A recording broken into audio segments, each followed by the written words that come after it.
To Colleen. Thank you, Monsignor. Our next guest wrote a beautiful new song to honor doctors, nurses, and other medical professionals who have been called to care for the suffering, the dying, and the grieving. Singer-songwriter Rick Lee James is joining us, but first, here is Keep Watch, Dear Lord. Keep watch, dear Lord, with those who work or watch or weep this day. Their healing hands bring solace near to grieving ones whose lives have changed. Let your compassion give them strength to lift the heavy load. With willing minds and open hearts that welcome every soul.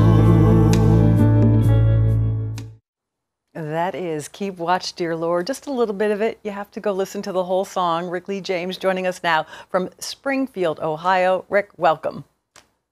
Thank you very much. Nice to be here with you, Colleen. I think what is just as beautiful as that song is the inspiration, how you were inspired to write it, you know, as this tribute to doctors and nurses and other medical professionals. Tell us a little bit about that.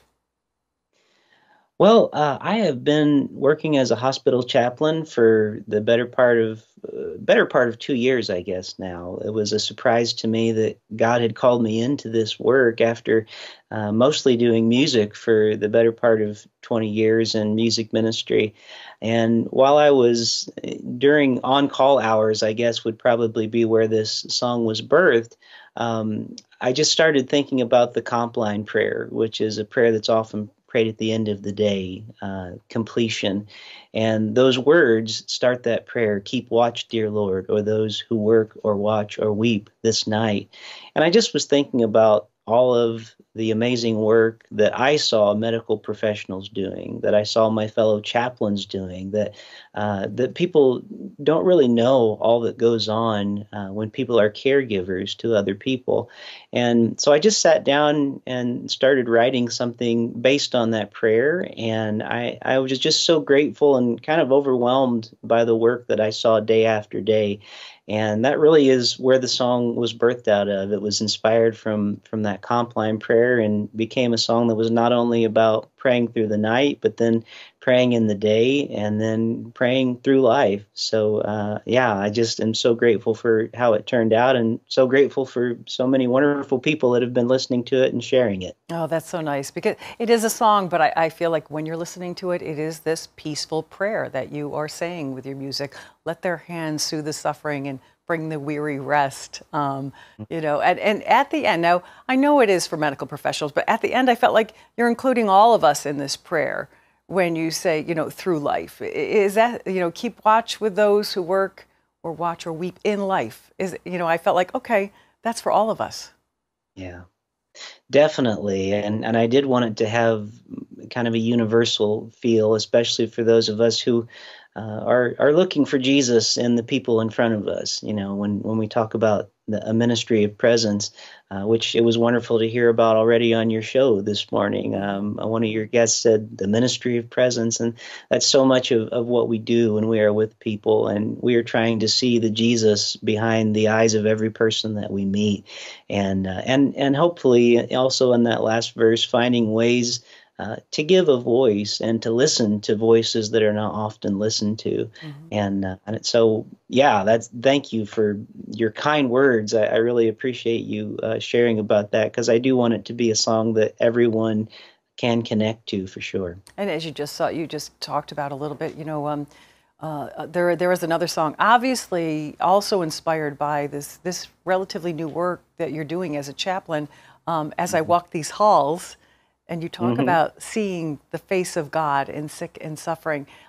This song, too, also inspired by what you're doing, right? Yes, that actually was the first song that I wrote about working as a chaplain, and the whole song is about what it's like to walk through the doors and do the work of a chaplain. And I didn't know how else to describe it to people on a level that maybe I could share my heart and what it feels like to be a hospital chaplain and to walk through the doorways and to pray that some word that is heard would be God's as we go through those doors. And I don't necessarily mean my words or the chaplain's words. Sometimes it's the words we hear coming from others to us that we also hear in our heart. So as I walk these halls, I've had several gracious chaplain friends that have told me that's sort of their anthem when they come to work each day. And also, again, I've had nurses and other staff members that have listened to it in hospitals where I've worked that have said, oh, that sounds like what I do too, and I'm not even a chaplain. So I'm grateful for the way that the songs have been connecting with people. Yeah, and you know, you never know through every door who you're going to meet, and it's just that beautiful reminder. One of the lyrics is, you know, every soul we meet today is a soul that Christ adores. And yeah, we need to remember that every day, right? Amen, for sure. So let's talk. So you obviously writing music, and you are also, I mean, you're also an author, you're a podcaster, you're a speaker, you're pretty busy, I don't know, and a chaplain. You're doing it a lot. But I want to talk about your Twitter account for Mr. Rogers, Twitter at Mr. Rogers Say, and your connection to Mr. Rogers.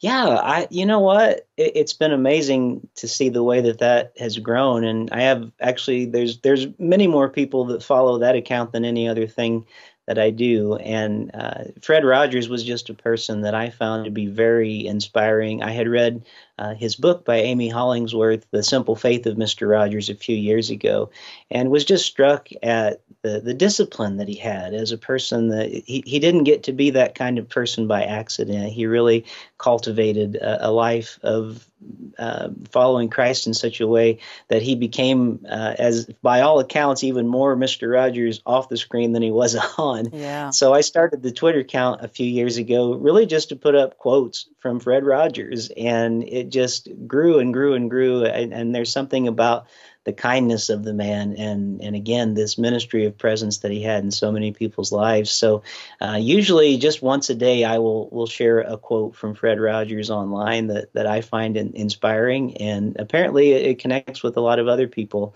as well. And the way music connects with that too. I even recently recorded an instrumental version of "Won't You Be My Neighbor," his theme song from that show. So there's just all kinds of different connections throughout with the music and Fred Rogers and chaplaincy and all the things involved. Yeah, it's so great. And you know, thanks for keeping Mr. Rogers those beautiful, the things he said we need to hear every day and get us through the day. So you also have a Mr. Rogers tribute podcast, which I would like people to go check out. Your own podcast, it's Voices in My Head. And like I said, you are, so Rick, where would someone go just to find out more about your music and everything you're doing? Probably the easiest place and one location would just be my website, rickleejames.com. And yep, there's a picture of it right there. And you can find links on that page pretty much to everything that I'm doing. So rickleejames.com. Thank you so much for joining us today. I know you're very busy, so thanks. Thank you. It is such a pleasure to be here.